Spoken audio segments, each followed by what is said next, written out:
Welcome back to Dr. Finance. I am Andy Kim, your Dr. Finance, and today we're going to finish chapter 7 of Un, Resnick, and Chulun, which is currency futures option.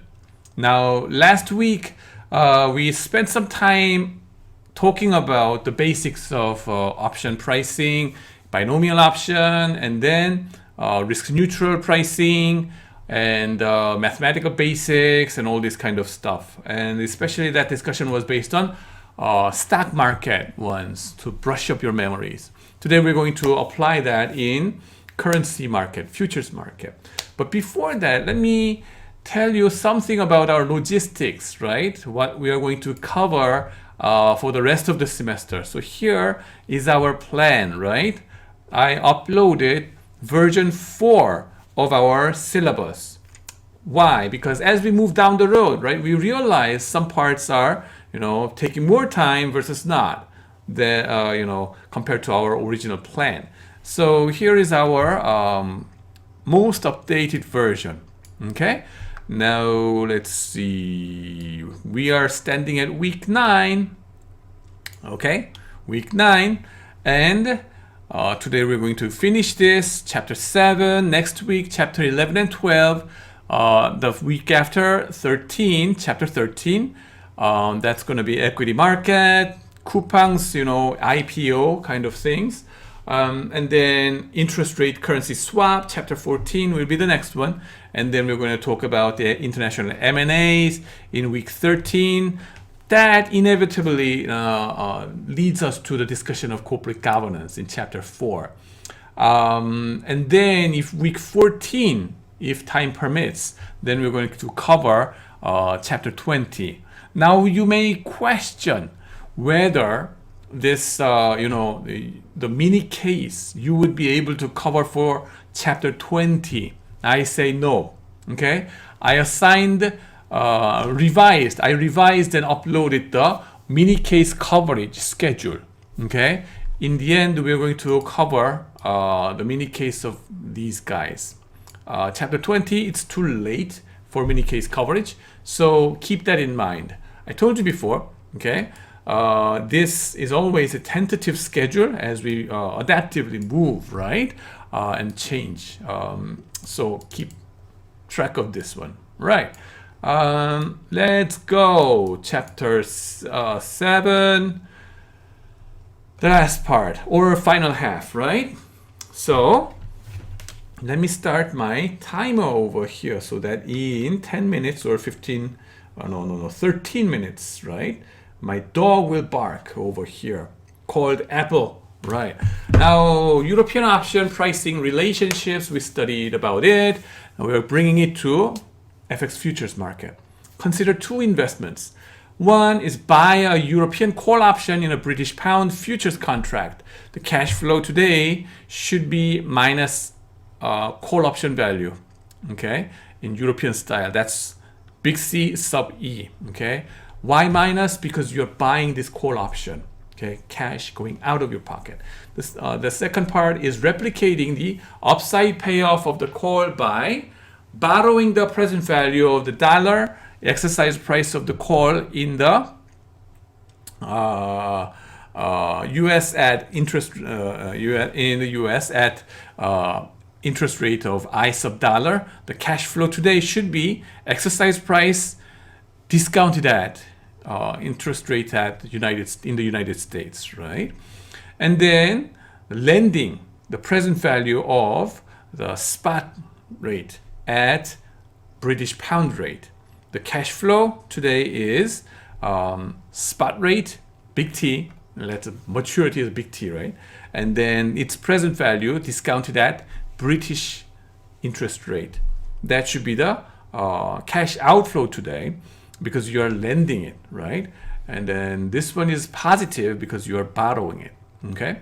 Now, these two should be, the portfolio that you will be designing to replicate your call option. When the option is in the money, both strategies have the same payoff. When the option is out of the money, it has a higher payoff than the borrowing and lending strategy. Therefore, the call option value will be greater than or equal to the maximum of these two. The first ugly term is S sub big T discounted at British rate minus big E exercise price discounted at US rate, or 0. Why? Call option is just a right for you to exercise or not. Okay, you exercise it when it is advantageous for you. You don't exercise if it is not. And using a similar portfolio to replicate the upside potential of a put, we can show that the put value should be also a maximum function. Okay, between these two. The first one is this ugly term. The second one is a 0. The first one, ugly term, is the flipping of call option formula, the call option value over here. Exercise price minus spot price, right? Spot price. So let's go through one simple example of binomial option pricing. Imagine a world where the spot exchange rate is $1.5 per euro today, and the next year you're going to have two different states of nature, which is up, down, 위, 아래. Now, upstate, it's going to be $1.8 per euro, where the euro gets a lot stronger.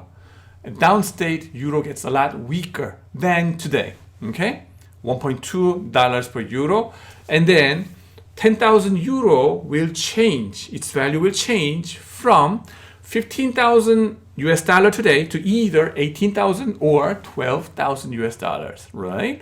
Now, let's say there's a call option on 10,000 euro, okay, with a strike price of $1.5 per euro. Okay, that strike price happened to be the same as today's exchange rate, spot exchange rate. Okay, either this option, right, will pay off either 3,000 in upstate or 0 in downstate. Why 0? Because this is just a right. You can choose not to exercise if it is unfavorable to you. You can choose to exercise if it is favorable to you. So if spot exchange rate next year is $1.8 per euro, the option is in the money, since you can buy 10,000 euro, which is worth 18,000 US dollars, but you can buy it for only 15,000 US dollars. Good. So the difference turns out to be the call option value at the end of the maturity. Now, can you draw a diagram? Binomial tree, right? Binomial, why do they call it binomial? Bi means only 2.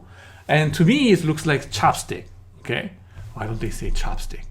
Anyway, so this chopstick tells me 15,000 US dollars today, and then upstate 18,000, downstate 12,000. All right, and then 10,000 euro, you multiply it by the spot exchange rate in each different states of nature, and then call option value at the end of 1 year, you can just easily calculate it, which is 3,000 in upstate and 0 in downstate. Now, given that you have underlying asset values and call option values in each different states of nature, what can you do? You can calculate something called the hedge ratio. You remember that part, right? Remember, we were trying to compute the call option value by constructing a replicating portfolio. Okay? Call option value, we don't know it, but if there is a portfolio we can construct such that this portfolio's cash flow is identical to the cash flow of the call option in each different states of nature, identical to this call option value's cash flow, then the portfolio value should be the value of call option today. That's the idea. Okay? No arbitrage and the law of one price all goes together with this. Two different assets giving you the same cash flow at the two or all different states of nature, right? These two different assets, as long as they give you the same cash flow in the different states of nature, their price has to be identical. Law of one price. Otherwise, there will be some arbitrage profit making going on. So what is the portfolio that we can think about to replicate this call option value? Okay, that it will be risk-free borrowing and then with risk-free borrowing, you take a long position. You buy the underlying asset today, okay? So that in the end, you're going to reverse the position at the end of 1 year, and then this cash flow will be identical to the call option value. For that purpose of constructing that replicating portfolio, you needed hedge ratio. This is the amount. It tells us how much of the underlying asset that you have to buy today, okay, to construct that replicating portfolio. Now, this hedge ratio, the definition was like this. The numerator is call option up minus call option down, the change in call option value in two different states of nature. And the denominator is the underlying asset value in two different states of nature. So numerator 3,000 minus 0. And then denominator 18,000 minus 12,000. Yes, that turns out to be 1/2. Oh, okay. So you take a long position of your underlying asset as much as half. Okay, that's the idea here. And then do some risk-free borrowing. And then here's how you do it. Okay, we can replicate the payoffs of the call option by taking a long position in a bond with a future value being 5,000 euro, which is 1/2 times 10,000, right? Hedge ratio is applied over here. Okay, it's a long position. It's a long position along with the right amount of dollar denominated borrowing, risk-free borrowing. Risk-free in what country? Your home country, right? In this case, borrow the present value of 6,000 US dollars. The portfolio payoff in one period matches the option payoffs, like 3,000 and 0 in each different states of nature.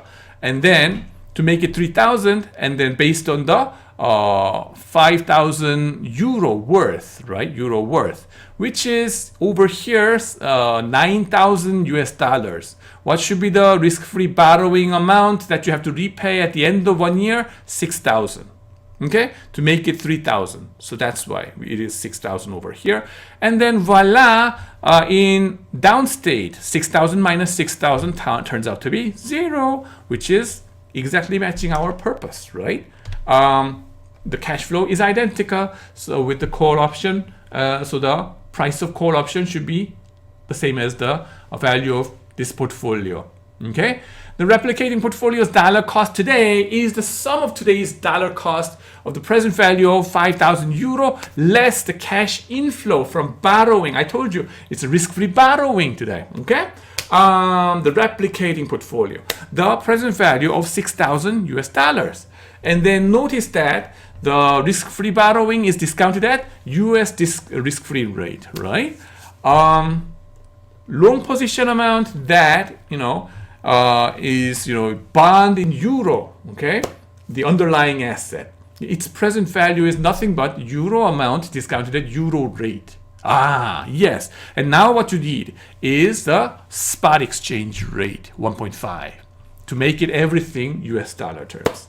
So when spot exchange rate is 1.5, and then US dollar rate is 7.1%, and euro rate is 5%, if you do the math, you will figure out that the replicating portfolio value will be like $1,540.62. My dog is barking. Yes, so I have to finish as soon as possible. Now, the biggest amount a willing buyer should pay for the call option is $1,540.62. That's what it would cost him today to build a portfolio that perfectly replicates the call option payoffs. Okay. Now the hedge ratio, I told you about this one before. Yes, and then the delta. It's called the delta, option delta as well. Why is it delta? Because it gives you the idea of how much the call option value changes with respect to the underlying asset value. You remember the derivative, right? Taking the call option value, take the derivative of call option value with respect to underlying asset value. Okay? For a given dollar amount of change in underlying asset value, how much does the call option value change, right? Here it's half. So for every $1 change in underlying asset value, the call option value changes by 50 cents. That's the hedge ratio, or delta tells us what the delta tells us, right? The hedge ratio of a put option is negative, whereas the call option value's delta is positive, because higher price you go, call option value, I should say that, higher price you go, underlying asset goes up, call option value increases. So hedge ratio, or the first derivative, is positive for call option. Put option is the other way around. Higher underlying asset value increases, the put option value decreases. That's why it is negative. Make sense? Right. So from here, I'm going to cover in the next set of videos. So please watch it. Thank you for watching, and see you. Bye bye.